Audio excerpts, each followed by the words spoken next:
Hey everyone, this is Erin Riolo. You might know me as AJR Gaming or just AJ. I will touch on why you might call me AJ a little bit later.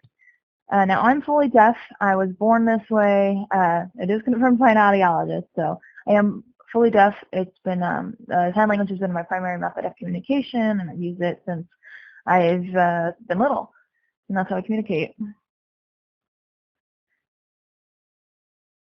You're probably a little confused by hearing a female voice. And that's not my voice, but it is an interpreter who I've worked with for a long time, and we've appreciated her work, and I thank her for helping me out with this. So first off, I'm not the best sim driver in the world.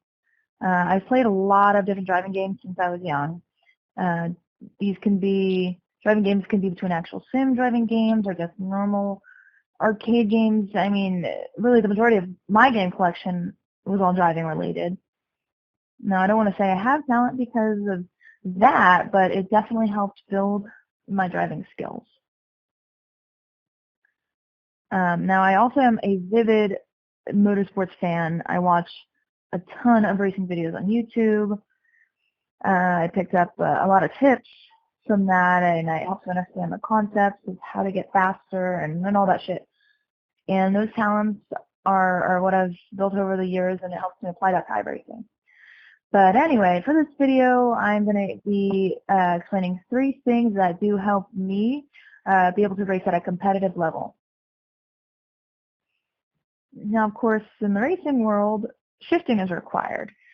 So I use an app called SimHub, and it's a free tool, and it actually works with a lot of different games.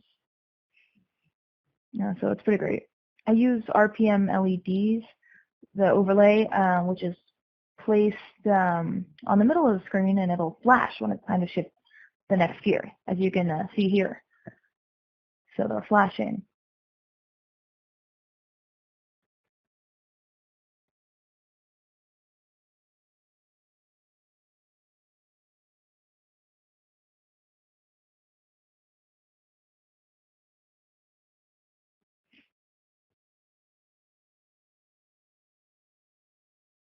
Now, that's a pretty great feature for me. Now, tires are also very important in the racing world. The rumbles will vibrate to help me know that I'm losing traction. If I'm sliding or spinning, it'll vibrate, and that lets me know what's going on and know the status of my car at any given moment.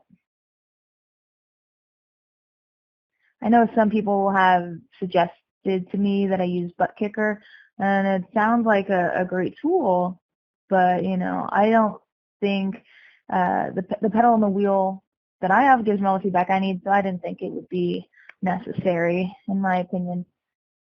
So I don't use that one.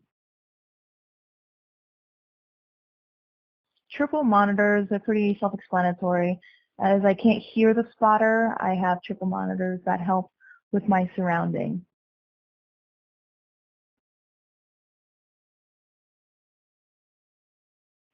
Yeah, thanks for reminding me. So I am using Google Chrome's live captioning. I think it's really one of the best live captioning apps out there at the moment, and it is free.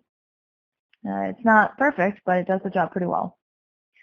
As long as the streamer has a decent microphone, good sound quality, and it's only one person talking at a time kind of thing, then it can catch it pretty well and work pretty flawlessly. I guess I'll touch on why I might be called AJ. When I've been chatting with streamers, they'll call me, they'll call my name, but the captioning is saying AJ. I always assumed they were calling me AJR, but it looks like the caption didn't catch it, and it says AJ instead. And when I noticed that I was really being called AJ, I realized, oh, that's fine. I can stick with that and use that as my name.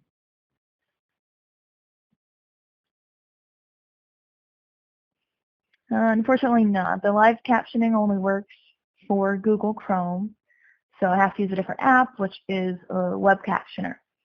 It's basically capturing live captions of things that are coming from my computer not as good as Google, but does a pretty good job.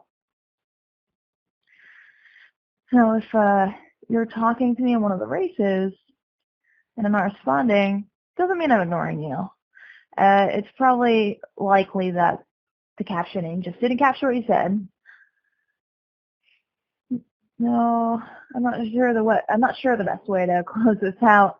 But I will say thank you for watching. I want you to feel free to ask me any questions. I definitely suggest Googling it first, see if you can find the answer. But I'll see you out there. Well, I'll see you on the track virtually.